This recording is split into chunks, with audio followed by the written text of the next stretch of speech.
das revoluções científicas, né? Que as coisas acontecem quando um boom acontece. A revolução. Eu acredito, eu não quero ser ingênuo em relação ao estado que estamos vivendo do Covid. Mas o Covid revolucionou o mundo. Revolucionou o mundo. Você tá entendendo? A gente foi obrigado a se adaptar. Adaptaram um monte de coisa.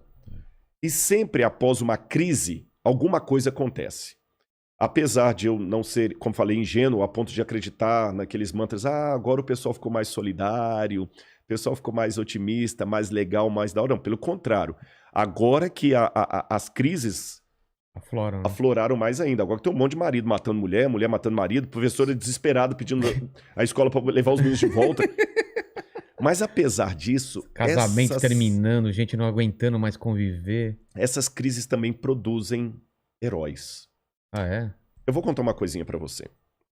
É interessante que na linguagem que as pessoas têm da antropologia, cada um tem uma visão em relação ao ser humano. Sim.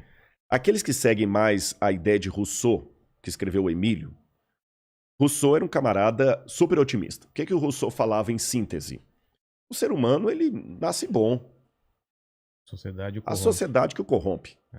E nós vivemos hoje uma geração de herança filosófica rousseauiana. Por isso que muita gente hoje quer criticar o Estado. O problema do Estado. A culpa sempre é do Estado. A culpa é do Estado. Você tá entendendo? O sujeito tá lá, matou a mãe e o pai, bateu no liquidificador e misturou com batata e abacate, bebeu aquilo como vitamina. O cara é um demente. Não, mas é o Estado. Não deu condições. Não deu condições, ele foi estuprado na infância e tudo mais. Ou seja, a culpa é do Estado. Então hoje, o mecanismo, que para mim já está há tempos considerado fadado ao fracasso, a ideia hoje é, vamos consertar o Estado, aí nós vamos ter bons cidadãos. O que para mim é uma ideia ridícula. Sabe por quê? Hitler consertou o Estado alemão. Hitler pegou uma Alemanha... Se eu avaliar Hitler do ponto de vista administrativo, econômico, político, Hitler merecia um prêmio Nobel. Só que o camarada... Como quase ganhou. Quase ganhou. Só que o camarada era um demônio. Porra! Pô, 6 milhões de judeus nas costas dele. Não tem uma figura mais próxima do demônio do que Hitler. Mas só que ele não deu um tiro.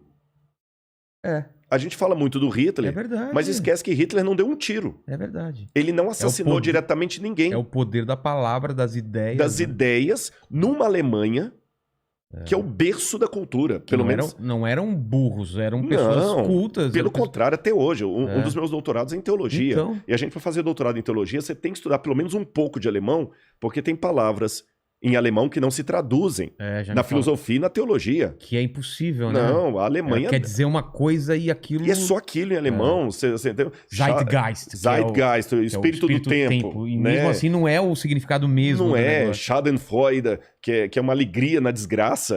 Então tem muita coisa. Eu não falo alemão, mas eu tive que aprender um pouco de alemão para poder entender o pensamento alemão. Senão não dá nem para dialogar com os filósofos alemães. E a Alemanha nos deu Heidegger, Goethe, Wagner, Nietzsche. Olha, isso eu não fui nem para a área das... Falei de Wagner, mas nem fiquei muito na área das artes, só da filosofia. Hegel. Então, quer dizer, a Alemanha, apesar de toda essa influência intelectual, de peso... Foi levada por um cara... Foi levada por um cara que nem alemão era, medíocre. Você entendeu? Medíocre, como pintor. Exatamente. Fracassado. Frustrado, né? Baixinho. Ruim de cama, porque até com as mulheres ele tinha problema. Ele contraiu sífilis na juventude, nunca conseguiu se recuperar com aquilo. O Hitler era tudo que você pensa de um cara tapado. E ele conseguiu convencer um país arranjado, intelectual. Você tá entendendo? Uma loucura absurda. Loucura. Então se consertar o Estado resolvesse o problema, não teria o nazismo com 6 milhões de mortos. Exatamente. Então, às vezes, o que eu penso é que, às vezes, essa ideia de querer consertar o Estado para consertar o indivíduo é encontrar a mulher com o amante na cama e queimar a cama. Não vai resolver o problema. Você continua chifrudo do mesmo jeito. Exatamente. Essa cama é o problema. Essa cama é o problema. Eu vou queimar a cama. Aí vou vender essa cama. Aí ela tá no sofá com o cara. Você tá entendendo? Então não é por aí a coisa. É você colocar o foco em outro lugar e não ver realmente o problema. E por isso que estudando essas coisas, os autores, as propostas, eu particularmente vi mais sentido na proposta bíblica do apóstolo Paulo, que era um cara genial, culto, onde Paulo fala, peraí. O problema não está na sociedade. O problema está no indivíduo. O indivíduo tem que ser redimido.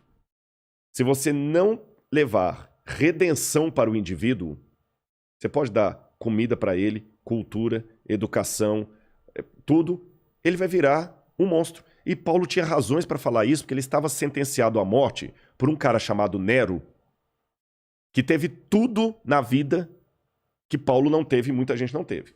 Agripina, que era a mãe de Nero, que sempre papagueava o menino, enchia de doces e balas e tudo mais que você pode imaginar. Estou falando, lógico, de uma figura de linguagem, não tinha doces e balas na época, né? Mas assim, criou um menino, um delinquente, criado ali criou leite com pera, né? Seria leite com pera. Você tá entendendo? A mulher, desculpa a expressão, seu dando para todo mundo ali para poder fazer com que o filho dele crescesse. Delinquente, você vê o que Tácito contra da vida de César, como ele foi na adolescência, um menino vulgar, criado com tudo ali e virou aquele monstro. Quer dizer, se o problema fosse a falta de oportunidades, Roma não produziria um Calígula, um César, ou um fraco de um Cláudio.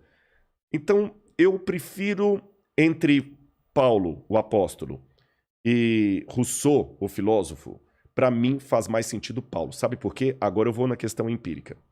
E eu vou dar um exemplo até da Segunda Guerra Mundial. Questão empírica. Quando você chega com uma proposta de reformar o Estado para torná-lo melhor, mais igualitário, isto não diminui a população carcerária.